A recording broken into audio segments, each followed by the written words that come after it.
ദൈവത്തിരുനാമത്തിന് മഹത്വം ഉണ്ടാകട്ടെ. കടന്നു വന്ന എല്ലാ പ്രിയപ്പെട്ടവർക്ക് വേഗം വരുന്നവനാകുന്ന യേശുവിൻ്റെ നാമത്തിലുള്ള സ്നേഹവന്ദനത്തെ ഞാൻ അറിയിക്കുകയാണ്. കരങ്ങൾ ഉയർത്തി ദൈവത്തിന് സ്തോത്രം പറഞ്ഞാട്ട് നമ്മൾ ചിന്തിച്ച് നിൽക്കുന്ന ഭാഗത്തിലേക്ക് കടന്നു വരട്ടെ. നമ്മൾ ചിന്തിച്ചുകൊണ്ടിരിക്കുന്ന വെളിപ്പാട് പുസ്തകം എബ്രായ ലേഖനം 1-ാം അധ്യായം. എബ്രായ ലേഖനം 1-ാം അധ്യായത്തിൻ്റെ 3 മുതലുള്ള വാക്യങ്ങൾ താഴോട്ടാണ് നമ്മൾ ചിന്തിച്ചുകൊണ്ടിരിക്കുന്നത്. Hebrews chapter 1 verse 3 onwards. പ്രധാനമായിട്ട് നമ്മൾ ചിന്തിക്കുന്ന വിഷയം എന്ന് പറയുന്നത് കർത്താവായ യേശു ദൂതന്മാരെക്കാൾ വലിയവൻ എന്നുള്ള വിഷയത്തിൽ നിന്നുകൊണ്ടാണ് നമ്മൾ ചിന്തിച്ചുകൊണ്ടിരിക്കുന്നത്. കഴിഞ്ഞ ആഴ്ചയിൽ കടന്നു വരാതിരുന്നവർ പെട്ടെന്ന് നോട്ട് ചെയ്യേണ്ട ഭാഗങ്ങൾ നോട്ട് ചെയ്താട്ട്. യേശു ക്രിസ്തു ദൂതന്മാരെക്കാൾ വലിയവൻ. പ്രത്യേകിച്ച് എബ്രായ ലേഖനം 1-ാം അധ്യായം 2-ാം അധ്യായം പൂർണ്ണമായിട്ട് പഠിപ്പിക്കുന്നത് യേശു ദൂതന്മാരെക്കാൾ വലിയവൻ. എന്നാൽ 2 ആസ്പെക്റ്റിലാണ് ആ പ്രത്യേകമായിരിക്കുന്ന ഭാഗം പഠിപ്പിക്കുന്നത്. 1-ാം അധ്യായം പഠിപ്പിക്കുന്നു യേശു ദൈവപുത്രൻ, 2-ാം അധ്യായം യേശു മനുഷ്യപുത്രൻ. ആ മനുഷ്യപുത്രനാകിയാൽ ദൂതന്മാരെക്കാൾ വലിയവൻ. നമ്മൾ 1-ാം അധ്യായത്തിൽ നിന്നുകൊണ്ട് യേശു ക്രിസ്തു ദൂതന്മാരെക്കാൾ വലിയവൻ എന്നുള്ള വേർഡ് പഠിപ്പിക്കുവാൻ തക്കവണ്ണം 7 പ്രത്യേകമായിരിക്കുന്ന ഭാഗങ്ങളാണ് കോട്ട് ചെയ്യുവാനായിട്ടിടയായിത്തീർന്നത്. അതിൽ കൂടെ ഒന്നാമത് നമ്മൾ മനസ്സിലാക്കിയത് by inheritance he obtained a more excellent name than they. ദൂതന്മാരെക്കാൾ വിശിഷ്ടമായിരിക്കുന്ന നാമത്തിന് യേശു അവകാശിയായി. അതാണ് 1-ാമത്തെ ഭാഗം. പെട്ടെന്ന് നോട്ട് ചെയ്യേണ്ടവർ പെട്ടെന്ന് നോട്ട് ചെയ്താട്ട്. കഴിഞ്ഞ 2 ആഴ്ചകളായിട്ട് വരാതിരുന്നവർ, ഈ ക്ലാസ് തുടങ്ങി വരാതിരുന്ന അവർ പെട്ടെന്ന് ഈ വാക്യങ്ങൾ നോട്ട് ചെയ്താട്ട്. By inheritance he obtained a more excellent name than they. Verse 5. പ്രത്യേകിച്ച് 2 അതോറിറ്റിയെ അവിടെ ചൂണ്ടിക്കാണിക്കുന്നു. 1, ഇൻഹെറിറ്റ് സുപ്പീരിയോറിറ്റി.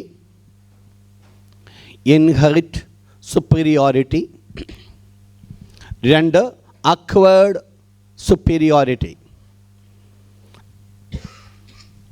കർത്താവായ യേശു ക്രിസ്തുവിൻ്റെ 2 വലിയവൻ എന്ന് പറയുമ്പോൾ, ദൂതന്മാരെക്കാൾ വലിയവൻ എന്ന് പറയുമ്പോൾ 2 കാര്യങ്ങളാണ് അതിൽ കൂടെ വെളിപ്പെടുത്തുന്നത്. 1, ബൈ ഇൻഹെറിറ്റൻസ്, അവൻ ദൂതന്മാരെക്കാൾ വലിയവനായി. 2, അക്വേർഡ് സുപ്പീരിയോറിറ്റി. കഴിഞ്ഞ ആഴ്ചയിൽ നമ്മൾ അതാണ് പ്രധാനമായിട്ട് ചിന്തിക്കുവാനായിട്ടിടയായിത്തീർന്നത്. 2-ാമത്തെ വിഷയമാണ് he is the object of the worship. അവൻ ആരാധ്യനായിരിക്കുന്നു. He is the object of their worship. Verse 6. He is the object of their worship. 3-ാമത്തത് angels are God's servants. ദൈവത്തിൻ്റെ സേവകന്മാരാണ് ദൂതന്മാർ. Angels are God's servants. Verse 7.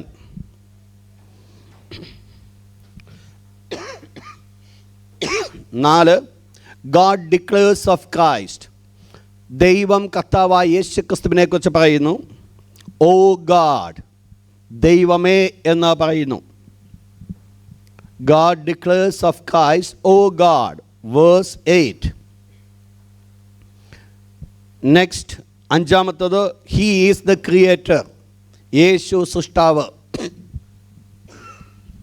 Verse 10-12, 10 മുതൽ 12 വരെയുള്ള വാക്യങ്ങൾ. 6-ാമത്തത് God said to Christ.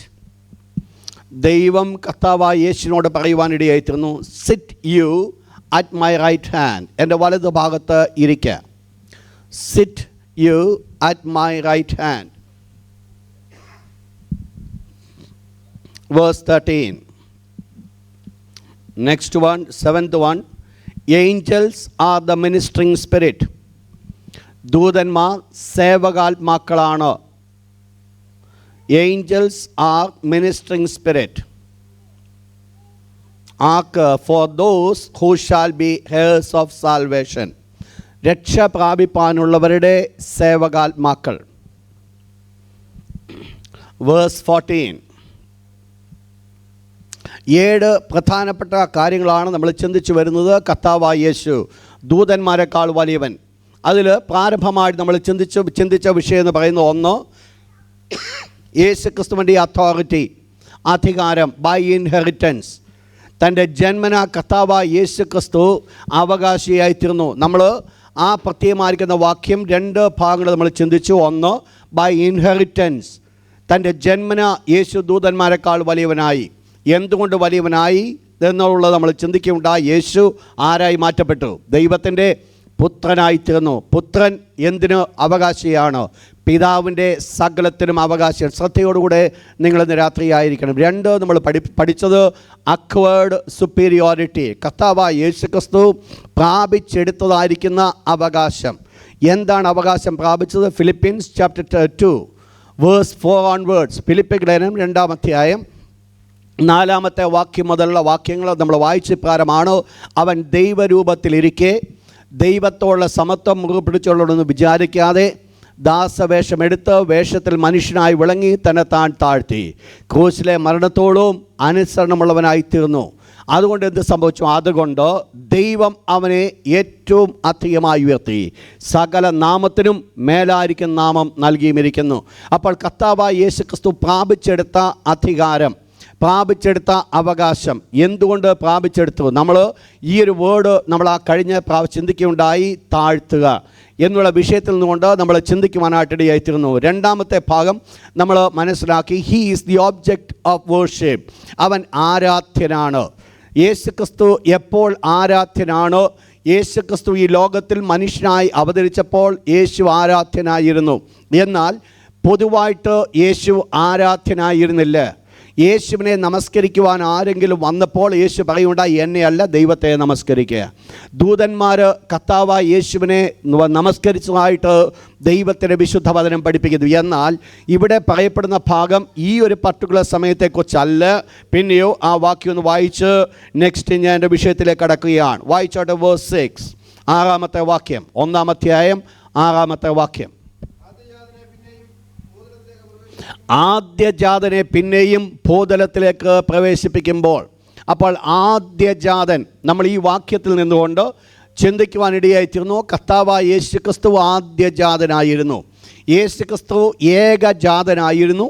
എന്നാൽ യേശു ആദ്യജാതനായി. നമ്മൾ ഈ വാക്യം ചിന്തിച്ചതാണ്. ഒന്ന്, യേശു ഏകജാതനായിരുന്നു. യോഹന്നാൻ 3:16 ഇപ്രകാരം പറയുന്നു, തൻ്റെ ഏകജാതനായ പുത്രനിൽ വിശ്വസിക്കുന്ന ഏവനും. അപ്പോൾ യേശു ആരായിരുന്നു? ഏകജാതനായിരുന്നു. ഏകജാതൻ ഇപ്പോൾ ആരായി മാറ്റപ്പെട്ടു? ആദ്യജാതനായി മാറ്റപ്പെട്ടു. എന്തുകൊണ്ട് യേശു ആദ്യജാതനായി? നമ്മളത് ചിന്തിച്ചായിരുന്നില്ലേ? എന്തുകൊണ്ട് യേശു ആദ്യജാതനായി? Praise God. യേശു ക്രിസ്തുവിന് സഹോദരന്മാർ ജനിക്കുവാനായിട്ടിടയായിത്തീർന്നപ്പോൾ എങ്ങനെ യേശുവിന് സഹോദരന്മാർ ജനിച്ചു? നമ്മൾ റോമക്കലേഖനം 8-ാം അധ്യായത്തിൽ നമ്മൾ കാണുന്നു, അവൻ മുന്നറിഞ്ഞവരെ അനേകം സഹോദരന്മാരിൽ ആദ്യജാതനാകേണ്ടതിന്. അപ്പോൾ യേശു ആദ്യജാതനായത് യേശുവിന് സഹോദരന്മാർ ജനിച്ചപ്പോൾ. എപ്പോൾ സഹോദരന്മാർ ജനിച്ചു? അവനെ കൈക്കൊണ്ട് അവൻ്റെ നാമത്തിൽ വിശ്വസിക്കുന്ന ഏവർക്കും ആരായിത്തീരുവാൻ? ദൈവമക്കളായിത്തീരുവാൻ. നമ്മളെല്ലാവരും ഇപ്പോൾ ആരായിരിക്കുന്നു? ദൈവം. ഈ ദൈവത്തിൻ്റെ മക്കൾ. യേശു ദൈവത്തിൻ്റെ മകനായതുപോലെ നമ്മളും ദൈവത്തിൻ്റെ മക്കളായിത്തീർന്നു. അതുകൊണ്ട് യേശു നമ്മുടെ മൂത്ത ജ്യേഷ്ഠനായി മാറ്റപ്പെടുവാനായിട്ടിടയായിത്തീർന്നു. നിങ്ങൾ മനസ്സിലാക്കണം, യേശു ക്രിസ്തുവിൻ്റെ പൊസിഷനെ ഞാൻ മാറ്റുകയല്ല ഇവിടെ ചെയ്യുന്നത്. ദൈവത്തിൻ്റെ വചനത്തിൻ്റെ വ്യവസ്ഥയിൽ യേശു ആദ്യജാതനായപ്പോൾ നാം അവൻ്റെ സഹോദരങ്ങളായി മാറ്റപ്പെടുവാനായിട്ടിടയായിത്തീർന്നു. മൂന്നാമത്തെ വിഷയത്തിലേക്ക് ഇന്ന് രാത്രി ഞാൻ കടന്നു വരികയാണെങ്കിൽ 2 ഭാഗങ്ങളാണ് നമ്മൾ ചിന്തിച്ചെന്ന് തോന്നില്ലേ? ഇത് 2 ചിന്തിച്ചേ. മൂന്നാമത്തെ വിഷയം നമ്മൾ ഇന്ന് രാത്രി ചിന്തിക്കുവാൻ പോകുന്നത്, ഏഞ്ചൽസ് ആർ ഗാഡ്സ് സെർവൻസ്. ദൂതന്മാർ ദൈവത്തിൻ്റെ ശുശ്രൂഷകന്മാരാണ്. വേഴ്സ് 7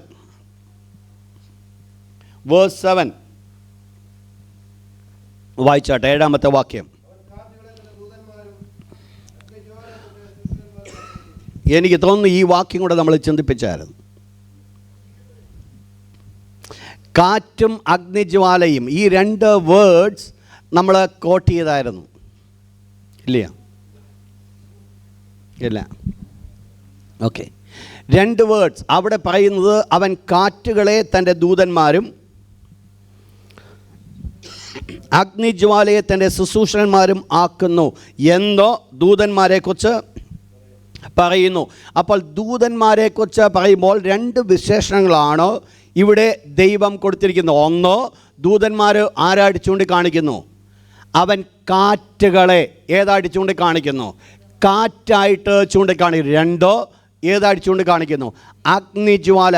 2 വിശേഷണങ്ങളാണ് ദൂതന്മാർ കൊടുത്തിരിക്കുന്നത്. പ്രധാനമായിട്ട് നമ്മൾ മനസ്സിലാക്കേണ്ടത് സ്പിരിറ്റിന് വേദപുസ്തകത്തിൽ പ്രധാനമായിട്ട് പല വാക്കുകൾ കൊടുത്തിട്ടുണ്ട്. അതിൽ ഒരു വാക്കാണ് കാറ്റ് എന്ന് പറയുന്നത്, മറ്റൊരു വാക്കാണ് ആത്മാവ് എന്ന് പറയുന്നത്. ഇതെല്ലാം ഒരൊറ്റ വേർഡിൽ നിന്നാണ് കടന്നു വന്നിരിക്കുന്നത്. അവൻ കാറ്റുകളെ തൻ്റെ ദൂതന്മാരാക്കി. അപ്പോൾ കാറ്റുകളെ ദൈവം തൻ്റെ ദൂതന്മാരാക്കി, അഗ്നിജ്വാലയെ തൻ്റെ ശുശ്രൂഷകന്മാരുമാക്കി. എന്താണ് സ്പിരിറ്റ് റിവീൽസ്? എന്ത് വെളിപ്പെടുത്തുന്നു? ആത്മാവ് വെളിപ്പെടുത്തുന്നത്, ദൂതന്മാരെ വെളിപ്പെടുത്തുന്നത്. ദ ഫസ്റ്റ് തിങ് സ്പിരിറ്റ്, അത് ലൈറ്റിനെ ചൂണ്ടിക്കാണിക്കുന്നു, വെളിച്ചം. വായിച്ചാട്ട് 104 സങ്കീർത്തനം അതിൻ്റെ 4-ാമത്തെ വാക്യം, Psalm 104:4. ദൈവത്തിൻ്റെ ശുശ്രൂഷന്മാരാകുന്ന ദൂതന്മാരുടെ 2 വിശേഷണങ്ങളെ അവിടെ ചൂണ്ടിക്കാണിക്കുന്നു. അഗ്നിജ്വാല, ഫ്ലെയിം ഓഫ് ഫയർ. നിങ്ങൾക്കറിയാം ഫ്ലെയിം ഓഫ് ഫയർ എന്തിനെ റെപ്രസെൻ്റ് ചെയ്യുന്നു? സീൽ, എരിവിനെ ചൂണ്ടിക്കാണിക്കുന്നു. അങ്ങനെയെങ്കിൽ 2 വ്യത്യസ്തമായ സ്വഭാവങ്ങളെയാണ് ചൂണ്ടിക്കാണിക്കുന്നത്. ഒന്ന്, സീൽ വെളിപ്പെടുത്തുന്നത് ആക്ടിവിറ്റിയെ വെളിപ്പെടുത്തുന്നു, പ്രവർത്തിക്കുന്നു. സ്പിരിറ്റ് വെളിപ്പെടുത്തുന്നത് എബിലിറ്റിയെ വെളിപ്പെടുത്തുന്നു. ഈ ദൂതന്മാർ ദൈവത്തിൻ്റെ ശുശ്രൂഷന്മാരാകുന്നു എന്നുള്ള വാക്യത്തിൽ നിന്നുകൊണ്ട് കൂടുതൽ ചിന്തിപ്പിക്കേണ്ട ആവശ്യമില്ല. കാരണം ദൂതന്മാരെക്കുറിച്ച് നമ്മൾ പഠിച്ചതായ സമയത്ത് നമ്മൾ പഠിക്കുവാനിടയായിത്തീർന്നതാണ് ദൂതന്മാർ എന്തിനു വേണ്ടി ദൈവമാക്കിയിരിക്കുന്നത്? ദൈവത്തിൻ്റെ ശുശ്രൂഷകന്മാർ. അപ്പോൾ അവർക്കുള്ള 2 ക്വാളിറ്റിയാണ് നമ്മൾ മനസ്സിലാക്കേണ്ടത്. ഒന്ന്, അവരുടെ എബിലിറ്റി, അവരുടെ കഴിവ്. നിങ്ങൾ മനസ്സിലാക്കണം, അവരുടെ കഴിവ് എന്ന് പറയുന്നത് സ്വയമായിട്ട് കടന്നു വരുന്ന കഴിവല്ല, പിന്നെയോ ദൈവം അവർക്ക് കൊടുത്ത കഴിവാണ്. ദൈവം അവരുടെ മേൽ നിക്ഷിപ്തമാക്കിയിരിക്കുന്ന അധികാരമാണ്. ദൈവം, എനിക്ക് തോന്നുന്നു എവിടെയോ ഞാൻ ഈ വേർഡ് പറയുവാൻ ഇടയായിത്തീർന്നു, ദൈവം ഒരു വ്യക്തിക്ക് അധികാരം കൊടുത്തുവെങ്കിൽ ആ അധികാരം അവരിൽ കൂടെ ഓപ്പറേറ്റ് ചെയ്യുവാനായിട്ട് സാധിക്കും. ഒറ്റ വാക്യം തെളിവിന് വേണ്ടി വായിച്ചോട്ടെ. യൂദായുടെ പുസ്തകം 9-ാമത്തെ വാക്യം. യൂദായുടെ പുസ്തകം 9-ാമത്തെ വാക്യം. എന്നാൽ പ്രധാന ദൂതനായിരിക്കുന്ന മീഖായേൽ, ഇവിടെ മോശയുടെ ശരീരത്തെക്കുറിച്ച് പിശാചിനോട് തർക്കിച്ചു വാദിക്കുകയാണ്. ആര്? പ്രധാന ദൂതനായിരിക്കുന്ന മീഖായേൽ. എന്തായിരുന്നു പ്രധാന ദൂതനായ മീഖായേലിൻ്റെ വാക്കുകൾ എന്തായിരുന്നു? താഴെ നെക്സ്റ്റ് വേർഡ്. മീഖായേൽ അനാവശ്യമായിരിക്കുന്ന വേർഡുകൾ പറയുവാൻ ആഗ്രഹിക്കാതെ പിന്നീട് എന്ത് ചെയ്തു? കർത്താവ് നിന്നെ ഭത്സിക്കട്ടെ എന്ന് പറഞ്ഞതേയുള്ളൂ. അപ്പോൾ ഒറ്റ വേടേ മീഖായേൽ പറഞ്ഞുള്ളൂ. എന്തോ മീഖായേൽ പറഞ്ഞത്? കർത്താവ് നിന്നെ ഭത്സിക്കട്ടെ. ആരോടാ മല്ല് പിടിക്കുന്നത്? പിശാചിനോട്, ലൂസിഫറിനോട് മല്ല് പിടിക്കുമ്പോൾ മീഖായേൽ ഒത്തിരി സമയം എടുക്കുവാനായിട്ട് ഇടയായിട്ടുള്ള ഒരൊറ്റ വേർഡ്. എന്തുകൊണ്ട് മീഖായേലിൻ്റെ ഒരൊറ്റ വേർഡിൽ ഈ പിശാച് വിട്ട് മാറ്റപ്പെടുവാൻ ഇടയായിത്തന്നെ പ്രധാനപ്പെട്ട കാരണമെന്ന് പറയുന്നത്, മീഖായേലിനെ അയച്ചതാര്? ദൈവം. ദൈവത്തിൻ്റെ അതോറിറ്റിയാണ് മീഖായേലിൽ ഉണ്ടായിരുന്നത്. ദൈവം അധികാരത്തോടെ അയച്ച ഒരു വ്യക്തി, അധികാരം അവൻ ഓപ്പറേറ്റ് ചെയ്യണമെങ്കിൽ ഒത്തിരി നേരം അവൻ പറയേണ്ട കാര്യമില്ല. ഒരു സിംഗിൾ വേർഡ് അവൻ്റെ വായിൽ നിന്ന് വന്നാൽ മതി, അധികാരം വെളിപ്പെടുവാനിടയായിത്തരും. നിങ്ങൾ മനസ്സിലാക്കണം, ദൈവം എനിക്ക് തന്നിരിക്കുന്ന അധികാരമായിരിക്കും എൻ്റെ വാക്കിൽ കൂടെ വെളിപ്പെടുന്നത്. എത്രത്തോളം ദൈവം എന്നെ അധികാരത്തിൽ നിർത്തിയിരിക്കുന്നുവോ അത്രത്തോളം ഉള്ള പവർ ആയിരിക്കും എൻ്റെ വാക്കിൽ കൂടെ വെളിപ്പെടുവാനായിട്ടിടയായിത്തീരുന്നത്. ശുശ്രൂഷയിലായിരിക്കുന്ന പ്രിയപ്പെട്ടവർ മനസ്സിലാക്കേണ്ട ഒരു പ്രധാനപ്പെട്ട കാര്യമെന്ന് പറയുന്നത്, നമുക്ക് ലഭിക്കേണ്ടതെന്ന് പറയുന്നത് ദൈവത്തിൻ്റെ പക്കൽ നിന്നുള്ള അധികാരമാണ്. ദൈവം എന്നെ അധികാരപ്പെടുത്തണം. നിങ്ങൾ മനസ്സിലാക്കണം, കർത്താവായ യേശുക്രിസ്തുവിൻ്റെ അടുക്കിലേക്ക് ഒരു പിതാവ് കടന്നു വന്നിട്ട് ഇപ്രകാരം പറഞ്ഞു, ഞാനും അധികാരത്തിനോ കീഴ്പ്പെട്ട മനുഷ്യനാകുന്നു. ഞാൻ പറഞ്ഞാൽ എൻ്റെ കീഴുള്ളവർ പോകുന്നുണ്ട്. നീ ഒരു വാക്ക് കൽപ്പിച്ചാൽ ഇത് പരിപൂർണമായി മാറ്റപ്പെടും. എന്താ അവൻ മനസ്സിലാക്കിയത്? അവൻ അധികാരത്തിന് കീഴ്പ്പെട്ടവനായതുകൊണ്ട് അധികാരത്തിന് ധാരിക്കുന്ന വാക്കുകൾ തൻ്റെ നാവിൽ കൂടെ വെളിപ്പെടുമ്പോൾ അധികാരം വെളിപ്പെടുവാനായിട്ടിടയായിത്തീരും. ദൈവമക്കൾ മനസ്സിലാക്കുന്ന ഒരു പ്രധാനപ്പെട്ട ഭാഗമാണ്, ദൈവം ഈ ദൂതന്മാരെ ആക്കിയിരിക്കുമ്പോൾ അവർ പ്രവൃത്തിയിൽ അവർ ഏബിളാണ്, എബിലിറ്റി അവർക്കുണ്ട്. അതോടൊപ്പം തന്നെ അതിനുള്ള ഒരുക്കം അവർക്കുണ്ട്, പ്രിപ്പറേഷൻ അവർക്കുണ്ട്. അതുകൊണ്ട് എന്ത് അവർ ചെയ്യുമെന്ന് മനസ്സിലാക്കുവാനായിട്ട് സാധിക്കും. ദൈവം അവർക്ക് അധികാരവും ദൈവം അതിനുള്ള ഒരുക്കവും അവർ കൊടുത്തിരിക്കുന്നിടത്തോളം ദൈവം അവരെ ഏൽപ്പിച്ച വേല ഭംഗിയായിട്ട് ചെയ്യുവാനിടയായിത്തീരും. നമ്മൾ മനസ്സിലാക്കണം, ദൈവം ദൂതന്മാരെ കൊള്ളാമെന്ന് കണ്ടിട്ടാണ് ആ ശുശ്രൂഷയ്ക്ക് വേണ്ടി ആക്കുവാനായിട്ടിടയായിത്തീരുന്നത്. മനുഷ്യനെ ദൈവം സൃഷ്ടിക്കുന്നതിന് മുമ്പ് ദൈവം ദൂതന്മാരെ ആക്കിയിരുന്നു. ആ ദൂതന്മാരാണ് ഈ ലോകത്തിൽ വാണുകൊണ്ടിരുന്നത്. അന്ന് ഒരു ലോകമുണ്ടായിരുന്നു.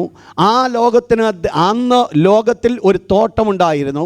ആ തോട്ടത്തിന് ദൈവം കൊടുത്തൊരു പേരാണ് ഏദൻ തോട്ടമെന്ന്. എന്നാൽ അന്ന് ആ തോട്ടത്തിന് ഉണ്ടായിരുന്നത് ദൈവത്തിൻ്റെ ദൂതന്മാരായിരുന്നു. എന്നാൽ അവിടെ കൊള്ളരുതാത്തവരെ ദൈവം ആ സ്ഥാനത്തു നിന്ന് മാറ്റിക്കളഞ്ഞിട്ട് കൊള്ളാവുന്നവരെ ദൈവം തിരിച്ച് ആ സ്ഥലത്തിലേക്ക് ആക്കി. നിങ്ങൾ മനസ്സിലാക്കണം, ഇപ്പോൾ ഓൾറെഡി ദൂതന്മാരെ കുറിച്ച് നമ്മൾ പഠിക്കുമ്പോൾ ദൈവം അതിന് യോഗ്യരായിരിക്കുന്നവരെ മാത്രമാണ് ഇപ്പോൾ നിലനിർത്തുവാനായിട്ട് ഇടയായിത്തീർന്നത്. അല്ലാത്തവരെ എല്ലാവരെയും ദൈവം അവിടുന്ന് ആ സ്ഥാനത്തു നിന്ന് മാറ്റിക്കളഞ്ഞു. അവരാണ് പിശാചിനോടുകൂടെ ചേർന്ന ദൂതന്മാരെന്ന് നമ്മൾ മനസ്സിലാക്കിയത്. അപ്പോൾ നമ്മൾ മനസ്സിലാക്കേണ്ടിയിരിക്കുന്നു, ഇന്ന് ദൈവത്തിൻ്റെ സൈന്യമായിരിക്കുന്ന ഏഞ്ചൽസ്, ദൂതന്മാരെന്ന് പറയുന്നത്, they are the selected one, അവ തിരഞ്ഞെടുക്കപ്പെട്ടവരാണ്. ഇന്ന് ദൈവം മനുഷ്യനെ തിരഞ്ഞെടുക്കുന്നത് പോലെ അന്നൊരു തിരഞ്ഞെടുപ്പ് നടത്തി അതിൽ കൊള്ളാവുന്നവരെ ദൈവം തനിക്ക് വേണ്ടി മാറ്റി നിർത്തിയതുപോലെ ഇന്ന് ദൈവം മനുഷ്യനെ അവിടേക്ക് മാറ്റപ്പെടുകയാണ് ചെയ്യുന്നത്. അപ്പോൾ ഞാൻ മുൻപോട്ട് കടന്നു പോകട്ടെ. അധികാരം ഒരു വ്യക്തിക്ക് ലഭിച്ചുവെങ്കിൽ, അധികാരത്തിന് അനുസരണമായിരിക്കുന്ന വാക്ക് കൽപ്പിക്കുന്നുവെങ്കിൽ അധികാരം അവരിൽ കൂടെ വെളിപ്പെടുവാനായിട്ടിടയായിത്തീരും. ദൈവത്തിൻ്റെ വിശുദ്ധ വചനം ഇപ്രകാരം പറയുന്നു, ഈ ദൂതന്മാരെന്ന് പറയുന്നത് ദൈവത്തിൻ്റെ ശുശ്രൂഷകന്മാരായിരിക്കുന്നു. ദൈവം അവരെ ശുശ്രൂഷകന്മാരാക്കി വെച്ചിരിക്കുന്നു. കർത്താവായ യേശുക്രിസ്തുവിൻ്റെ ശുശ്രൂഷകന്മാരായിട്ട് ഈ ദൂതന്മാരായിരിക്കുന്നു. അതുകൊണ്ട് ദൈവത്തിൻ്റെ വിശുദ്ധ വചന അപ്പോസ്തലനായ പൗലോസ് പറയുകയാണ്, ദൂതന്മാർ യേശുവിൻ്റെ ശുശ്രൂഷകന്മാരാനുമുള്ളതാണ്. അതിൻ്റെ മുകളിലത്തെ വാക്യം ഒന്ന് വായിച്ചാട്ടെ, 7-ാമത്തെ വാക്യം ഒന്ന് വായിച്ചാട്ടെ. അവൻ കാറ്റുകളെ, ആരാണ് ഈ അവൻ? ആരായി അവൻ? ദൈവം. അപ്പോൾ ദൈവത്തെക്കുറിച്ച് പറഞ്ഞിട്ട് താഴോട്ട് പറയുന്ന അവൻ കാറ്റുകളെ തൻ്റെ ദൂതന്മാരും, എന്നിട്ട് താഴോട്ട് കടന്നു വരിക. നെക്സ്റ്റ് വേഴ്സ് 8, പുത്രനോടോ. അപ്പോൾ പുത്രനോടോ എന്ന് പറയുമ്പോൾ ആരായി വേർഡ് പറയുന്നേ? ദൈവം. ശ്രദ്ധിക്കണം, ആരായി വേർഡ് പറയുന്നേ? ദൈവം. അപ്പോൾ ദൈവം പുത്രനെ നോക്കിക്കൊണ്ടൊരു വേർഡ് പറയുകയാണ്. എന്തുവാ ദൈവം പറയുന്ന വേർഡ്? ദൈവമേ. നിങ്ങൾ മനസ്സിലാക്കണം, യേശുക്രിസ്തുവിൻ്റെ ദൈവത്വം എന്നുള്ളത് ഇവിടെ വ്യക്തമായിട്ട് വെളിപ്പെടുത്തുകയാണ്. കാരണം ദൈവം എന്തെങ്കിലും ഒന്ന് പറഞ്ഞുവെങ്കിൽ ദൈവം എന്ത് പറയത്തില്ല? കള്ളം പറയുന്ന ഒരു ദൈവമല്ല. ഉള്ളതുപോലെ വിളിക്കുന്ന ദൈവമാണ് നമ്മുടെ ദൈവമെങ്കിൽ ആ ദൈവം യേശുവിനെ നോക്കി, പുത്രനെ നോക്കിക്കൊണ്ട് ആ ദൈവം ഇപ്രകാരം പറയുകയാണ്, പുത്രനോടോ ദൈവമേ. അപ്പോൾ ദൈവം തന്നെ ദൈവം തന്നെ വെളിപ്പെടുത്തുന്ന ഒരു വലിയ സത്യമാണ് യേശു ആരാണെന്ന്, ദൈവമാണെന്നോ. അപ്പോൾ ഇവിടെ ദൈവത്തിൻ്റെ 2 ആളത്വങ്ങളെ, പേഴ്സണാലിറ്റികളെ നമുക്കിവിടെ കാണുവാൻ സാധിക്കും. പുത്രനെ നോക്കിക്കൊണ്ട് ദൈവം പറയുകയാണ് ദൈവമേ. എന്നിട്ട് ദൈവമേ എന്ന് പറയുമ്പോൾ നമ്മൾ മനസ്സിലാക്കണം, ദൈവം യേശുവിനെ എന്തായിട്ട്, ആരായിട്ട് അംഗീകരിച്ചു? ദൈവമായിട്ട് അംഗീകരിച്ചു. അഥവാ യേശു ആരായി? ദൈവമാണോ? യേശുവിനെ അംഗീകരിക്കുവാൻ ഇടയായിത്തീർന്നപ്പോൾ എന്തെല്ലാമാണ് പറഞ്ഞ് അംഗീകരിക്കുവാൻ ഇടയായിത്തീർന്നു? വായിച്ചോട്ടോ, താഴോട്ട് വായിച്ചോട്ടോ. അപ്പോൾ യേശുക്രിസ്തുവിനെ നോക്കിക്കൊണ്ട് ദൈവം പറയുകയാണ്, ദൈവമേ നിനക്കെന്തോ ഉണ്ട്? ഒരു സിംഹാസനമുണ്ട്. നിനക്ക് ഒരു സിംഹാസനമുണ്ട്. നിങ്ങൾ മനസ്സിലാക്കണം, യേശുക്രിസ്തുവിന് എന്തുണ്ടെന്ന് പറയുന്നു? ഒരു സിംഹാസനമുണ്ട്. താഴോട്ട്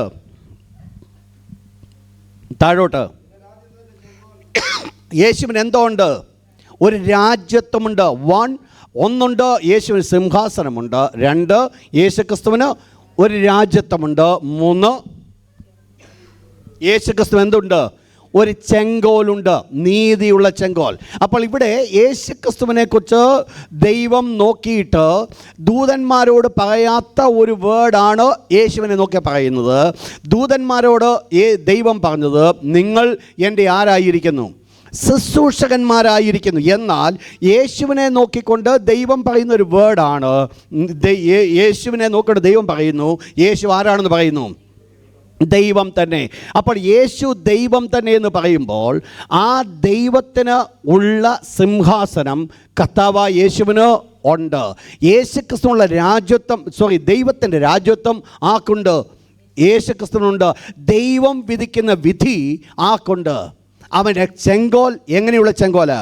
നീതിയുള്ള ചെങ്കോൽ. അപ്പോൾ റൈച്ചിയസ് ജഡ്ജാണെന്ന് വെളിപ്പെടുത്തുമ്പോൾ യേശുക്രിസ്തുവിൻ്റെ രാജ്യത്വത്തിൻ്റെ പ്രവർത്തനങ്ങളെ ഒന്ന് താഴോട്ട് നോക്കിയാട്ട്, നിൻ്റെ സിംഹാസനം, ആ വേർഡ് ശ്രദ്ധിക്കുക, എന്നും എന്നേക്കുമുള്ളത്. അപ്പോൾ ഈ സിംഹാസനം എന്ത് ചെയ്യാത്തത്? മാറിപ്പോകാത്തതാണ്. ഒരു ഇറ്റേണൽ ഒരു സിംഹാസനമാണ് ദൈവം കർത്താവായ യേശുവിന് കൊടുത്തത്.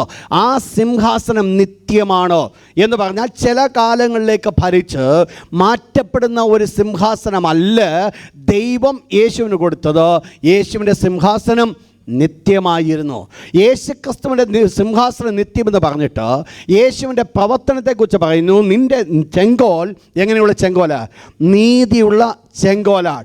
നീതിയുള്ള ചെങ്കോൽ എന്ന് പറഞ്ഞിട്ട് അതിനടുത്ത വേർഡ്, അതിനെ ഉറപ്പിക്കുന്ന ഒരു വേർഡാണ് അതിൻ്റെ താഴെ കാണുന്നത്. വായിച്ചാട്ട്, ദൈവമക്കളെ മനസ്സിലാക്കേണ്ട ഒരു പ്രധാനപ്പെട്ട ഒരു പോയിന്റ് ഇതിനകത്ത് നമ്മൾ കാണുവാൻ സാധിക്കും. അവിടെ പറയുന്നു, നീ എന്തിനെ ഇഷ്ടപ്പെടുന്നു? നീതിയെ ഇഷ്ടപ്പെടുന്നു. 2, നീ ദ്വേഷിക്കുന്നു. എന്തിനെ ദ്വേഷിക്കുന്നു? ദുഷ്ടതയെ ദ്വേഷിക്കുന്നു. അതുകൊണ്ട് ദൈവം എന്ത് ചെയ്യുന്നു? നിന്നെ കൂട്ടുകാരിൽ പരമായി ആനന്ദ തൈലം കൊണ്ട്. അപ്പോൾ ഒരു ദൈവ പൈതൽ എന്ന് പറയുന്നവൻ ഒരു പ്രത്യേകതയെ നമുക്കവിടെ കാണുവാൻ സാധിക്കും. അവരുടെ ഉള്ളിലെ ആനന്ദം എന്ന് പറയുന്നത് ഒരു ലിമിറ്റഡ് ആയിരിക്കയില്ല, പിന്നെയോ അളവില്ലാത്ത സന്തോഷമാണ് അവരുടെ ജീവിതത്തിലുള്ളത്. ശ്രദ്ധിക്കണം ഞാൻ ഈ പറയുന്ന പോയിന്റ്.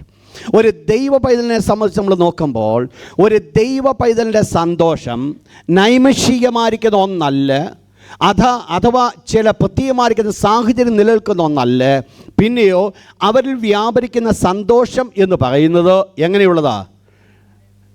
അവിടെ പറയുന്നത് ആനന്ദ തൈലം കൊണ്ട് അഭിഷേകം എന്നുള്ള വാക്കിൻ്റെ അർത്ഥം നിങ്ങൾക്കറിയാം. നമ്മളെ പൂർണ്ണമായിട്ട് എന്ത് ചെയ്യുക? മുക്കുക, മൂടുക. അപ്പോൾ ആനന്ദം കൊണ്ട് ദൈവം എന്ത് ചെയ്യുന്നു? നമ്മെ മൂടുന്നു. അപ്പോൾ ഒരു ദൈവ പൈതലായിരിക്കുന്ന ഒരു വ്യക്തിയുടെ പദവിയാണ് ആനന്ദം കൊണ്ട് ദൈവം വരെ മൂടുക. ആനന്ദം കൊണ്ട് ദൈവം വരെ മൂടണമെങ്കിൽ അവ ചെയ്യേണ്ട ഒരു കാര്യത്തെക്കുറിച്ച് അവിടെ പറയുന്നുണ്ട്. അവിടെ ആദ്യം പറയുന്നത്, നീ എന്തിനെ ഇഷ്ടപ്പെടുന്നു? നീതിയെ ഇഷ്ടപ്പെടുന്നു. 2, ദുഷ്ടതയെ വെറുക്കുന്നു. അപ്പോൾ വാസ്തവമായിട്ട് നിങ്ങൾ മനസ്സിലാക്കണം, നീതിയെ ഞാൻ ഇഷ്ടപ്പെട്ടു, ദുഷ്ടതയെ ഞാൻ വെറുക്കുമ്പോൾ ഓട്ടോമാറ്റിക്കായിട്ട് ഭൗതികമായിരിക്കുന്ന രീതിയിൽ എനിക്കെന്ത് കടന്നു വരുവാൻ സാധിക്കും? ഭൗതികമായ രീതിയിൽ എനിക്കെന്ത് ഉണ്ടാകാൻ സാധിക്കും? പലപ്പോഴും ഒറ്റപ്പെടുത്തുന്ന ഒരനുഭവത്തിലേക്ക് കടന്നു പോകും. അല്ലേ? നമ്മൾ നീതി തന്നെ ചെയ്യാൻ ആഗ്രഹിക്കുന്നു, നമ്മൾ ഒരു ദുഷ്ടതയ്ക്കും കൂട്ടു നിൽക്കുന്നില്ല. സ്വാഭാവികമായിട്ട് ഒരല്പം കഴിയുമ്പോൾ എന്ത് ചെയ്യും? നമ്മളെ ഒറ്റപ്പെടുത്തുമില്ലേ? ഒരു റിജക്റ്റഡ് ഒരനുഭവമായിരിക്കും നമുക്കുണ്ടാകുന്നത്. എന്നാൽ ആ ഒരു റിജക്റ്റഡ് അനുഭവത്തിൽ നമ്മൾ നോക്കിയാൽ ഒരു ദൈവ പൈതലിൻ്റെ ജീവിതം എന്ന് പറയുന്നത് അവിടെയാണ് ആനന്ദ തൈലം ദൈവം അവൻ്റെ മേൽ അണിയിക്കും. ഇൻ അതർ സെൻസ്, വേറെ രീതിയെ വ്യാഖ്യാനിക്കുന്നുവെങ്കിൽ, നീ നീതിയെ ഇഷ്ടപ്പെട്ട് ദുഷ്ടതയെ ദ്വേഷിക്കുന്നുവെന്ന് ഞാൻ പറയുമ്പോൾ അതിൻ്റെ അർത്ഥം ഒരു ഇൻവേർഡ് സെപ്പറേഷനെ കുറിച്ചാണ് അവിടെ ചൂണ്ടിക്കാണിക്കുന്നത്. അകമേയുള്ളതായിരിക്കുന്ന ഒരു വേർപാട്, അകത്തു നിന്ന് കടന്നു വരേണ്ടതായിരിക്കുന്ന ഒരു വേർപാട്. എന്താ അകത്തു നിന്ന് കടന്നു വരേണ്ടത്? ഞാൻ ഒന്നിനെ വെറുക്കണം, മറ്റേതിനെ ഇഷ്ടപ്പെടണം. നിങ്ങൾ മനസ്സിലാക്കണം, വേർപാട് എന്ന് പറയുമ്പോൾ രണ്ട് കാര്യങ്ങൾ ഒരുമിച്ച് ചേരേണ്ടത് വളരെ ആവശ്യമാണ്. ഒന്നിൽ നിന്ന് മാത്രം മാറിയത് കൊണ്ട് ദൈവമായിട്ടുള്ള ബന്ധത്തിൽ ആ വേർപാട് ജീവിതമായില്ല. പിന്നെ ഒന്നിൽ നിന്ന് വേർപെട്ടാൽ മറ്റൊന്നിനോട് എന്ത് ചെയ്യേണ്ടിയിരിക്കുന്നു? അടുക്കേണ്ടിയിരിക്കുന്നു. നോർമലി സംഭവിക്കുന്ന ഒരു വലിയ വീഴ്ച എന്ന് പറയുന്നത് ചിലതിൽ നിന്ന് വേർപെടുന്നു. എന്തുകൊണ്ടാണ് വേർപെടുന്നറിയാമോ? ഞാനൊരു ദൈവ പൈതലായി കഴിയുമ്പോൾ സമൂഹം ഈ രീതിയിലുള്ള പ്രവർത്തനം എന്നിൽ കൂടെ കണ്ടാൽ അവർ എന്നെ നിന്ദിക്കുവാൻ ഇടയായിത്തീരുമെന്ന് ചിന്തിച്ചുകൊണ്ട് ചിലതിൽ നിന്ന് വേർപെടുന്നു. എന്നാൽ യഥാർത്ഥമായിരിക്കുന്ന വേർപാടെന്ന് പറയുന്നത് യഥാർത്ഥമായിരിക്കുന്ന വേർപാടെന്ന് പറയുന്നത് ദുഷ്ടതയിൽ നിന്ന് വിട്ടുമാറുന്നതോടൊപ്പം തന്നെ ഏതിനോടുകൂടി ചേരുന്നതാണ്? നീതിയോട് ചേരുന്നത്. വേറെ രീതിയിൽ ഞാൻ വ്യാഖ്യാനിക്കാമെങ്കിൽ, നീതിയോട് ചേരാത്തിടത്തോളം കാലം ദുഷ്ടതയോട് എന്ത് ചെയ്യാൻ പറ്റത്തില്ല, വേർപെടുവാൻ സാധ്യമല്ല. വേദപുസ്തകത്തിൽ ഒരു വാക്യത്തിലേക്ക് ഞാൻ നിങ്ങളെ കൊണ്ടുപോകട്ടെ. 97-ാം സങ്കീർത്തനം 10-ാമത്തെ വാക്യം, Psalm 97 verse 10. യഹോവയെ സ്നേഹിക്കുന്നവരെ ദോഷത്തെ വെറുപ്പീൻ. എന്നിട്ട് next word, Psalm 97 verse 10. Underline that verse. അവൻ തൻ്റെ ഭക്തന്മാരുടെ പ്രാണങ്ങളെ കാക്കുന്നു. ആരുടെ പ്രാണങ്ങളെയാ ദൈവം കാക്കുന്നത്? അതിന് മുകളിൽ പറഞ്ഞു, യഹോവയെ സ്നേഹിക്കുന്നവരെ നിങ്ങൾ എന്ത് ചെയ്യണം? ദോഷത്തെ വെറുക്കണം. അപ്പോൾ ദോഷത്തെ വെറുത്തിട്ട് ആരോട് പറ്റിച്ചേരണം? ദൈവത്തോട് ഞാൻ ദൈവത്തിൻ്റെ അടുക്കിലേക്ക് അടുക്കുന്നിടത്തോളം ഞാൻ ഏതിനെ വെറുത്തുകൊണ്ടിരിക്കും? ദോഷത്തെ ഞാൻ വെറുത്തുകൊണ്ടിരിക്കും. ദൈവത്തിൻ്റെ അടുക്കിലേക്ക് ഞാൻ അടുക്കാത്തിടത്തോളം കാലം ദോഷത്തെ വെറുക്കുവാൻ നമുക്ക് സാധ്യമല്ല. ദൈവത്തിൻ്റെ അടുക്കിലേക്ക് ഞാൻ എത്രത്തോളം അടുക്കുന്നുവോ ഓട്ടോമാറ്റിക് ഞാൻ ദൈവത്തോട് അടുക്കാനുള്ള കാരണം എന്ന് ദൈവത്തോടുള്ള എൻ്റെ സ്നേഹം വർദ്ധിക്കുന്നു. ദൈവത്തോടുള്ള എൻ്റെ സ്നേഹം വർദ്ധിക്കുന്നത് കൊണ്ട് അത് മാത്രം മതി ഏതിൽ നിന്ന് എനിക്ക് വിട്ടുമാറാൻ, ദോഷത്തിൽ നിന്ന് വിട്ടുമാറുവാൻ. പലപ്പോഴും പലരുടെയും പ്രവർത്തനങ്ങൾ ദോഷത്തിൽ നിന്ന് വിട്ടുമാറുവാൻ പലരും ആഗ്രഹിക്കുന്നുണ്ട്. എന്നാൽ ബെസ്റ്റ് മാർഗമെന്ന് പറയുന്നത് ദോഷത്തിൽ നിന്ന് വിട്ടുമാറുവാൻ നമ്മളൊരു ട്രബിൾ എടുക്കുവാനല്ല നമ്മൾ പോകേണ്ടത്. പകരം ദൈവത്തോട് അടുക്കുവാനായിട്ട് ആഗ്രഹിക്കുക. ദൈവത്തോട് നമുക്ക് അടുക്കുവാൻ സാധിക്കുമെങ്കിൽ ഓട്ടോമാറ്റിക്കായിട്ട് ഏതിൽ നിന്ന് വിട്ടുമാറ്റപ്പെടും. നിങ്ങൾ മനസ്സിലാക്കിയോ, രാവിലെ എഴുന്നേറ്റ് 1 മണിക്കൂർ ദൈവസ്ഥാനം ഇരുന്നേച്ച് ഓഫീസിലോട്ട് പോയാൽ പോകുന്ന വഴിക്കാണെങ്കിലും പലത് കണ്ടാലും നമ്മൾ കണ്ണങ്ങ് അടയ്ക്കും. എന്നാൽ അല്ലാത്ത ദിവസം ഒരു ദിവസം എഴുന്നേറ്റപ്പോൾ താമസിച്ച് പോയി പെട്ടെന്ന് എഴുന്നേറ്റ് നേരെ പോയി കഴിഞ്ഞാൽ കാണുന്ന മുഴുവൻ എന്തായിരിക്കും? വാസ്തവത്തിൽ എന്താ പ്രശ്നം എന്നാ പറ്റിയെന്നറിയാമോ? ഞാൻ ആ ദൈവത്തോടു കൂടെ ചേർന്നായിരുന്നപ്പോൾ എൻ്റെ ലൈഫ് ദൈവം ചെന്നാ പറയുന്നേ ഒഴിഞ്ഞു പോയി. നമ്മൾ മുമ്പേ വായിച്ച വാക്യത്തിലേക്ക് കടന്നു വന്ന് നമ്മൾ ചിന്തിക്കണം. ഈ കർത്താവിനെ കുറിച്ച് അവിടെ പറയുന്നു, നിന്റെ കരങ്ങളുടെ പ്രവർത്തനം കൊണ്ടാണ് സകലം സൃഷ്ടിക്കപ്പെട്ടത്, എന്നാൽ അവയെല്ലാം എന്ത് സംഭവിക്കും? ഒഴിഞ്ഞു പോകും എന്ന് പറഞ്ഞു കഴിഞ്ഞാൽ അവിടെ എന്നിട്ട് മേളിലത്തെ വാക്യം അവിടെ പറയുന്നത് വസ്ത്രം പോലെ നീ എന്ത് ചെയ്യും? അത് ചുരുട്ടിക്കളയും. അപ്പോൾ വാസ്തവത്തിൽ ദൈവം ചെയ്യുവാൻ പോകുന്നത് ഈ ഭൂമി ഒരു പുതിയ ആകാശവും ഒരു പുതിയ ഭൂമിയെയും നമ്മൾ കാണുന്നുണ്ട്. എന്നാൽ ഈ പുതിയ ആകാശവും പുതിയ ഭൂമിയും വെളിപ്പെടുവാൻ കാരണമായിരുന്നത് ദൈവം ഇതിനെ പൂർണ്ണമായിട്ട് നശിപ്പിച്ചേച്ച് വേറെ ഒന്ന് ഉളവാക്കിയെടുക്കുകയല്ല. ശ്രദ്ധിക്കണേ നിങ്ങൾ ഈ വേർഡ്. കർത്താവ് യേശുക്രിസ്തു ഈ ലോകത്തിൽ ഭരിക്കുവാൻ കടന്നു വന്ന് യേശുക്രിസ്തുവിൻ്റെ ഭരണം കഴിഞ്ഞിട്ട് വെള്ളസിംഹാസനം യേശു വെച്ച് സകല ദുഷ്ടന്മാരെയും ദൈവം ന്യായം വിധിച്ച് വിശുദ്ധന്മാരെ മാത്രമുള്ള ഒരു ലോകം സൃഷ്ടിക്കുവാനായിട്ട് പോകുമ്പോൾ ആ ലോകത്തിൽ അന്ന് യേശു ചെയ്യുവാൻ പോകുന്നത് അന്നുണ്ടായിരിക്കുന്ന ആകാശവും ഭൂമിയെല്ലാം ദൈവം മാറ്റിക്കളയും. എവിടെ വരെ മാറ്റും? പത്രോസ് അപ്പോസ്തലൻ ഇപ്രകാരം പറഞ്ഞു, ഭൂമിയും എന്നിട്ട് ഭൂമിയും അതിലെ പണികൾ. പത്രോസ് ലേഖനത്തിൽ നമ്മൾ വായിച്ചത്.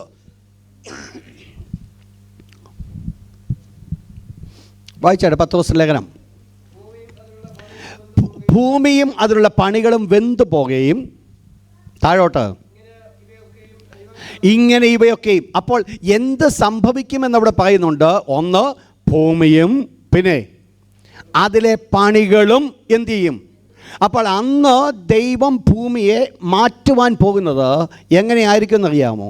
എവിടം വരെ ആയിരിക്കും? നിങ്ങൾ മനസ്സിലാക്കണം. രണ്ടാമത്തെ വാക്യം നമ്മൾ വായിച്ചത്, നീ വസ്ത്രം പോലെ എന്തു ചെയ്യും?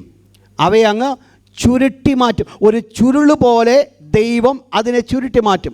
എങ്ങനെയാണ് ഈ ചുരുള് പോലെ ചുരുട്ടി മാറ്റുന്നത്? അവിടെ പറയുന്നു, ഭൂമിയും അതിൻ്റെ പണിയും എന്തു ചെയ്യും? വെന്തു പോകും. അപ്പോൾ ദൈവം അന്ന് ഭൂമിയെ നശിപ്പിക്കുമ്പോൾ എവിടം വരെ ദൈവം നശിപ്പിക്കും? എവിടം വരെ ദൈവം നശിപ്പിക്കും? മനുഷ്യൻ്റെ കൈ ചെന്നിരിക്കുന്ന ഏരിയ വരെ ദൈവം ചെയ്യും. മനസ്സിലാവുന്നോടെ ഞാൻ പറഞ്ഞു വരുന്നത്? മനുഷ്യൻ്റെ കൈ ചെന്നിരിക്കുന്ന ഏരിയ വരെ, അഥവാ ഈ ഭൂമിക്ക് അടിയിലോട്ട് എത്രമാത്രം മനുഷ്യൻ പണി ചെയ്തിട്ടുണ്ട്, അതിൻ്റെ അടിഭാഗം വരെ ദൈവം എന്ത് ചെയ്യും? ദൈവം ഇളക്കും. ദൈവം അതിനെ എന്ത് ചെയ്യും? ശുദ്ധി. അതുപോലെ മുകളിൽ ആകാശം. ഈ മനുഷ്യൻ്റെ പണി എവിടെ വരെ ചെന്നിട്ടുണ്ട് അവിടെ എല്ലാം ദൈവം എന്ത് ചെയ്യും? ദൈവം അങ്ങ് ഇളക്കും. ഇളക്കി കഴിയുമ്പോൾ പിന്നീട് ഉടലെടുക്കുന്നത് ഏതായിരിക്കും? ഈ എക്സിസ്റ്റൻസിന് കംപ്ലീറ്റ്ലി ഒരു ചേഞ്ച് വരുന്നില്ല. പകരം എന്ത് മാത്രമേ വരുന്നുള്ളൂ? മനുഷ്യൻ്റെ കൈവേല ചെന്നിടമെല്ലാം ദൈവം അതിനെ അങ്ങ് മാറ്റി. എങ്ങനെ മാറ്റി? ദൈവം മാറ്റിയത് ഒരു ചുരുള് പോലെ ദൈവം അങ്ങ് ചുരുട്ടി മാറ്റി. ഒരു പറമ്പ്, നമുക്കറിയാം നാട്ടിലൊക്കെ നെല്ല് ഉണക്കുവാൻ വേണ്ടി ഇട്ടിരിക്കുന്ന ഒരു പറമ്പോ അല്ലെങ്കിൽ അങ്ങനെയുള്ള സാധനം, ഈ ജോലി കഴിഞ്ഞിട്ട് പെതുക്കെ ചുരുട്ടി അങ്ങ് മാറ്റുന്നത് പോലെ ആയിരിക്കും ദൈവം അന്ന് എന്ത് ചെയ്യാൻ പോകുന്നത്? ദൈവത്തിൻ്റെ സൃഷ്ടിയെ മാറ്റുവാൻ പോകുന്നത്. മനുഷ്യൻ്റെ പണി ചെന്നിരിക്കുന്നിടം വരെ ദൈവത്തിൻ്റെ കരങ്ങൾ പ്രവർത്തിക്കും എന്ന് പറഞ്ഞാൽ ദൈവം ഓൾ ടുഗദർ ഈ ഭൂമിക്ക് ഒരു വലിയ മാറ്റം വരുത്തും. ആ വരുന്ന മാറ്റം എന്ന് പറയുമ്പോൾ അവിടെ യോഹന്നാൻ അപ്പോസ്തലൻ പ്രകാരം വിളിച്ച് പറയുന്നു, അത് എന്തായി വരികയാണ്? പുതിയ ആകാശവും പുതിയ ഭൂമിയും. പഴയതെല്ലാം മാറ്റപ്പെട്ടു. അപ്പോൾ പഴയതിനെല്ലാം ദൈവം ഒന്ന് ചുരുട്ടി മാറ്റി, ബാക്കിയുള്ളത് എക്സിസ്റ്റഡ് അവിടെ നിൽക്കുകയാണ് ചെയ്യുന്നത്. അപ്പോൾ ഇപ്രകാരം മാറ്റുമ്പോൾ ദൈവത്തിൻ്റെ വചനം ഇപ്രകാരം പറയുന്നു, യേശുവിനെ കുറിച്ച് പറയുന്നു, യേശു ക്രിസ്തുവിൻ്റെ വാക്കുകൊണ്ട്, അഥവാ യേശുവാണ് കർത്താവേ, നീയാണ് സകലത്തെയും സൃഷ്ടിച്ചത്, പക്ഷെങ്കിൽ അവ നശിക്കും, നീയോ നിലനിൽക്കും. അപ്പോൾ സൃഷ്ടാവാം ദൈവത്തെക്കുറിച്ച് അവിടെ പറയുകയാണ്. കർത്താവായ യേശുവിനെ സൃഷ്ടാവാം ദൈവമാക്കൊണ്ട് അവിടെ വെളിപ്പെടുത്തുകയാണ്. കർത്താവായ യേശുവിൻ്റെ പ്രവർത്തനങ്ങൾ ഭാഗികമായിട്ട് നശിക്കും. നിങ്ങൾ ചിന്തിക്കരുത് അതുകൊണ്ട് ദൈവത്തിൻ്റെ പ്രവർത്തികൾ നശിക്കും എന്ന് ഒരിക്കലും ചിന്തിക്കരുത്.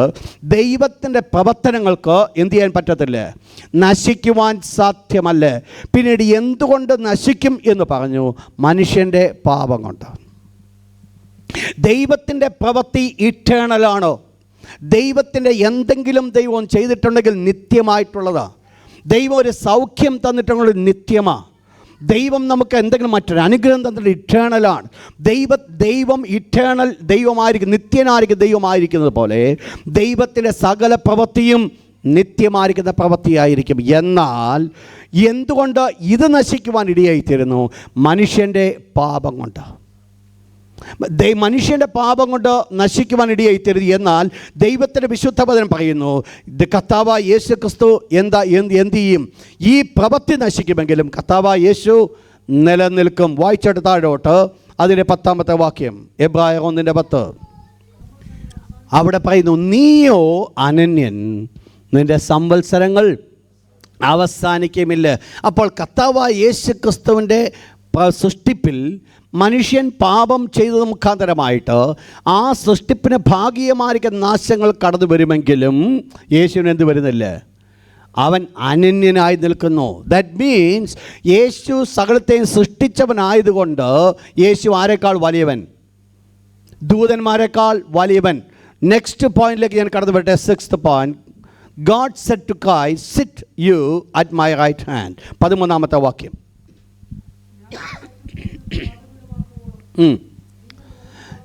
ഞാൻ നിന്റെ ശത്രുക്കളെ നിനക്ക് പാദപീഠമാക്കുമ്പോഴും നീ എൻ്റെ വലത് ഭാഗത്തിരിക്കുക എന്ന്.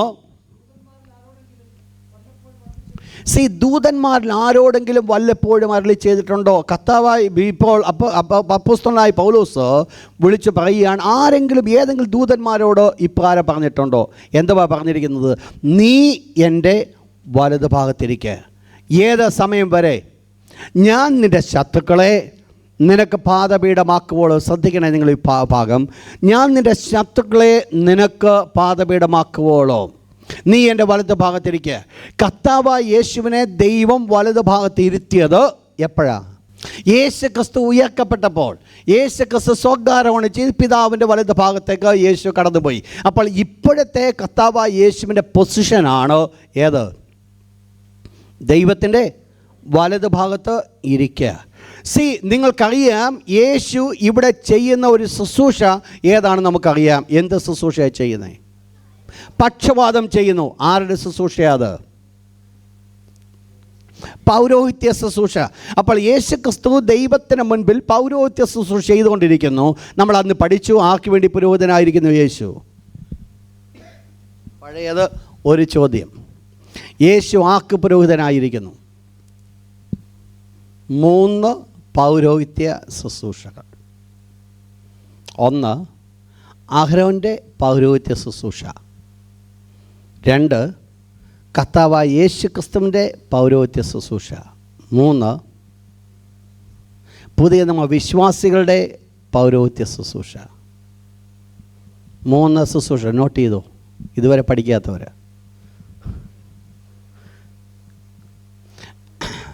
നിങ്ങൾ ആദ്യം മനസ്സിലാക്കേണ്ടത്, ദൈവത്തിൻ്റെ പേർപ്പസ് ആയിരുന്നില്ല അഹരോനെ പുരോഹിതനാക്കാൻ. ദൈവത്തിൻ്റെ പേർപ്പസ് എന്തായിരുന്നു? ഇസ്രായേൽ മക്കളെ വിളിച്ച് മിസ്രൈമിൻ്റെ അധീനതയിൽ നിന്ന് വെളിയിൽ കൊണ്ടുവന്ന് സീനായ് മലയിലേക്ക് കൊണ്ടുവന്നപ്പോൾ ദൈവം അവരെ നോക്കി ഒരു വേർഡ് പറഞ്ഞു. പുറപ്പാട് 19 chapter verse 6. നിങ്ങൾ എനിക്ക്. അപ്പോൾ ആരാണ് ഒരു പുരോഹിത രാജ്യത്വം? ഇസ്രായേൽ മക്കൾ, ഹോൾ ഇസ്രായേലൈറ്റ്സ് എന്ന് പറഞ്ഞാൽ മിസ്രൈമിൻ്റെ അടിമത്വത്തിൽ നിന്ന് ഇറങ്ങിത്തിരിച്ച് ചെങ്കടൽ കടന്ന് മുൻപോട്ട് വന്നവരെല്ലാവരും ആരായിരുന്നു? രാജകീയ പുരോഹിതന്മാരായിരുന്നു. അപ്പോൾ അവർക്കെല്ലാവർക്കും എന്ത് ചെയ്യാനുണ്ടായിരുന്നു? ഒരു പുരോഹിത ശുശ്രൂഷ. എന്നാൽ ഇസ്രായേൽ മക്കൾ തന്നെ ഒരു വലിയ പ്രശ്നമുണ്ടായി. 20-ാം അധ്യായം അതിൻ്റെ 18-19 വാക്യം. ജനം അത് കണ്ടപ്പോൾ വിറച്ചുകൊണ്ട്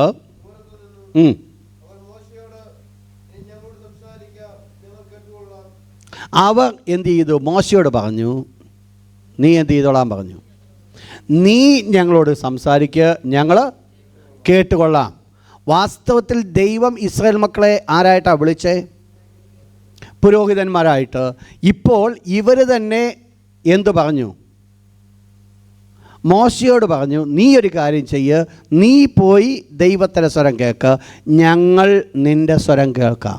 അപ്പോൾ ഈ ദൈവത്തിനും ഇസ്രായേൽ മക്കൾക്കും നടുവിൽ ആരാക്കി? മോശ എന്ന മധ്യസ്ഥനെ ആരാക്കി?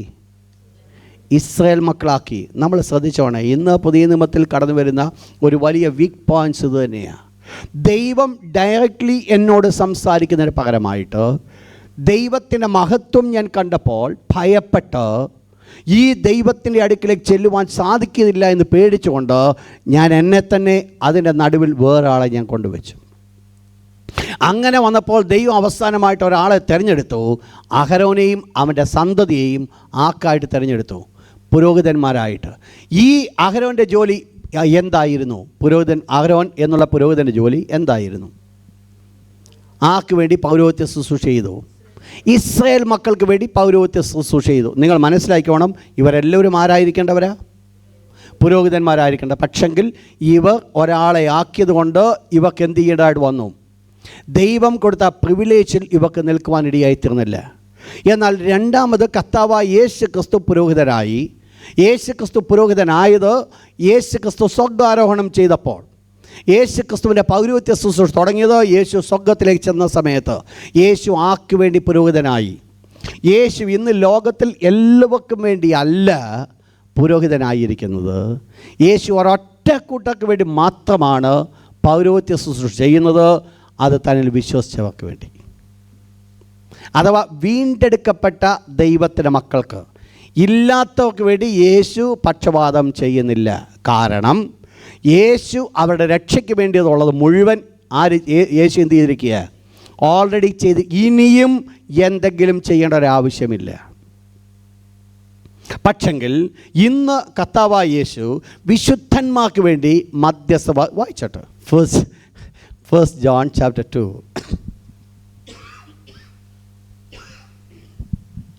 verse 1 and 2. First John chapter 2 verse 1 and 2.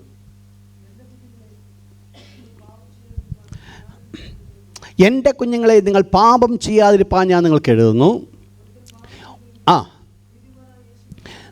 നീതിമാനായ യേശു ക്രിസ്തു എന്ന കാര്യസ്ഥൻ പിതാവിൻ്റെ അടുക്കലുണ്ട്. അവൻ നമുക്ക് പാപങ്ങൾക്ക് പ്രായശ്ചിത്തമാകുന്നു. യെസ്, കർത്താവായ യേശു ക്രിസ്തു ആരായിട്ട് പിതാവിൻ്റെ അടുക്കലുണ്ട്? നമുക്ക് വേണ്ടി മധ്യസ്ഥ വഹിപ്പാൻ. വായിച്ചാട്ട് ഒരു വാക്യം കൂടെ.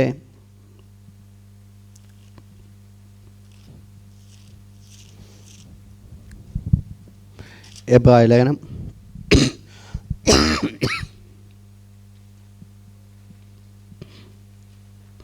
9 അധ്യായം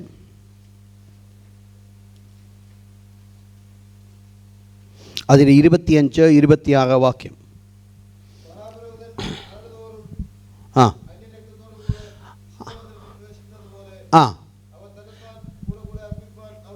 ഇനിയും യേശു അങ്ങനെ തന്നെത്താൻ മരിക്കേണ്ട ആവശ്യമില്ല. പിന്നെ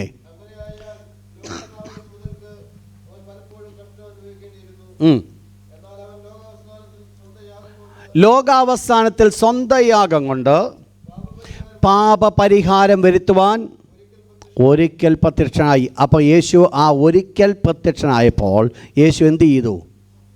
പാപപരിഹാരം വരുത്തി. എന്നാൽ യേശു എന്തു ചെയ്യുന്നു? 7 അധ്യായം ഹീബ്രൂസ് ചാപ്റ്റർ 7 വേഴ്സ് 25. അതുകൊണ്ട് താൻ മുഖാന്തരമായി ദൈവത്തോട് അടുക്കുന്നവർക്ക് വേണ്ടി പക്ഷവാദം ചെയ്യുവാൻ. അപ്പോൾ ഇന്ന് എന്തോ ചെയ്യുന്നു യേശു? ഓൾറെഡി പാപത്തിന് വേണ്ടി യേശു എന്ത് ചെയ്തു? അവൻ ഒരിക്കൽ മരിച്ചതുകൊണ്ട് സകലതും ഫിനിഷ്. ഇനി അതിനു വേണ്ടി എന്തിൻ്റെ ആവശ്യമില്ല, ഒന്നും ചെയ്യേണ്ട ആവശ്യം. എന്നാൽ ഇന്ന് യേശു പക്ഷപാതം ചെയ്യുന്ന ആർക്ക് വേണ്ടി ചെയ്യുന്നു?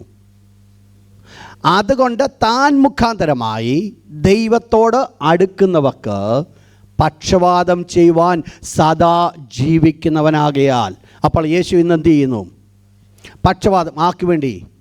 ദൈവത്തോട് അടുക്കുന്നവർക്ക് വേണ്ടി. എന്തുകൊണ്ട് ദൈവത്തോട് അടുക്കുന്നവർക്ക് വേണ്ടി പക്ഷപാതം ചെയ്യുന്നു? അതാണ് 1 യോഹന്നാൻ ലേഖനം ഞാൻ പഠിപ്പിച്ചത്.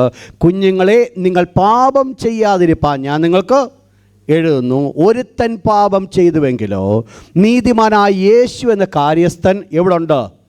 പിതാവിൻ്റെ അടുക്കലുണ്ട്. ഇതുകൊണ്ടാണ് എല്ലാ സമയവും നമ്മൾ ദൈവസന്നിധിയിൽ വന്ന് മുട്ടുകളെ മടക്കി നമ്മുടെ ഉള്ളം കൊണ്ട് നമ്മൾ ഒരു കാര്യം പറയുന്ന, കർത്താവേ, നിൻ്റെ വിശുദ്ധിയിലേക്ക് അടുക്കുവാൻ എനിക്ക് യോഗ്യതയില്ല.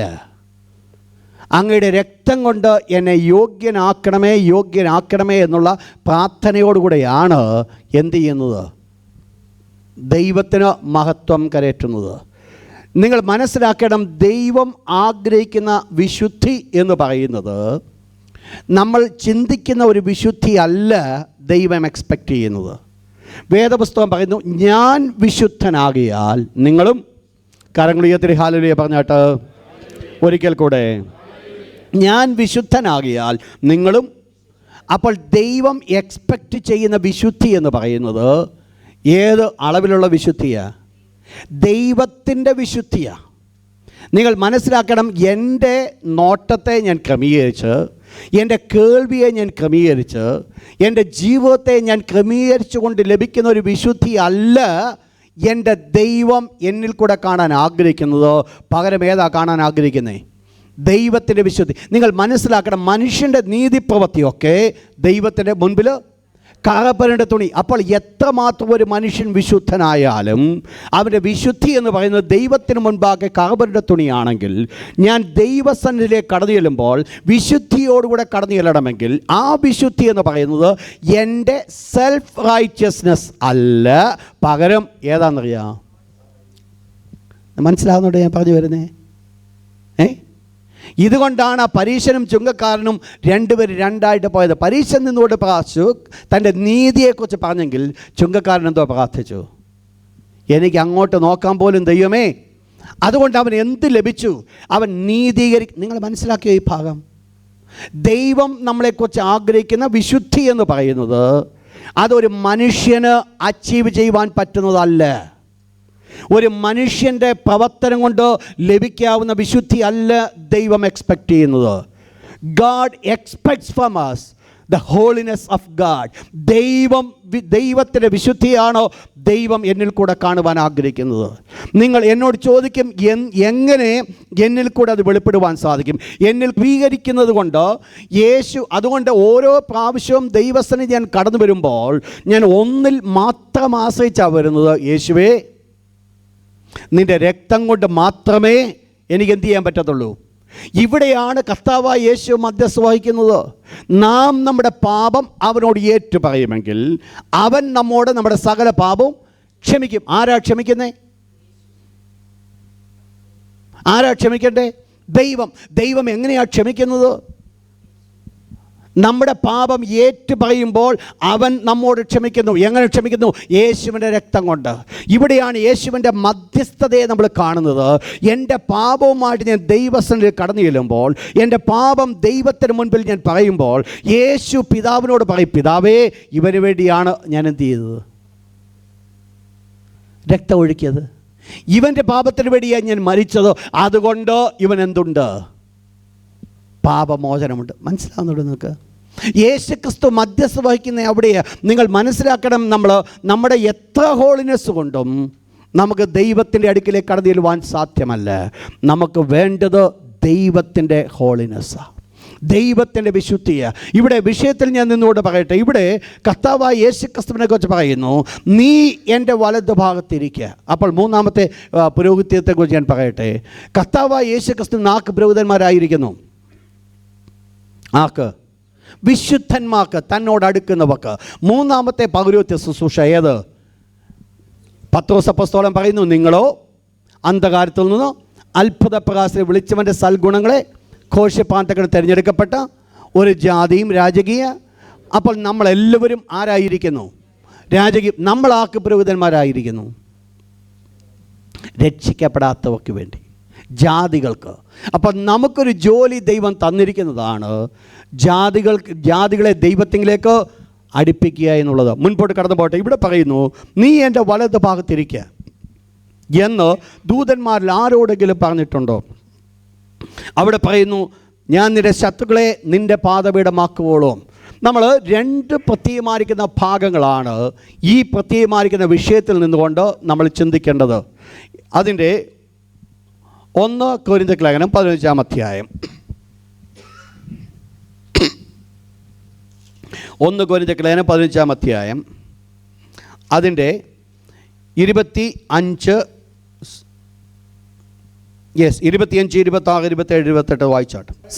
അവൻ സകല ശത്രുക്കളെയും കാൽ കീഴാക്കുവോളം വാഴേണ്ടതാകുന്നു. ആര്? അവൻ. മുകളിലത്തെ വാക്യം, മുകളിലത്തെ വാക്യം. ആദ്യഫലം ക്രിസ്തു.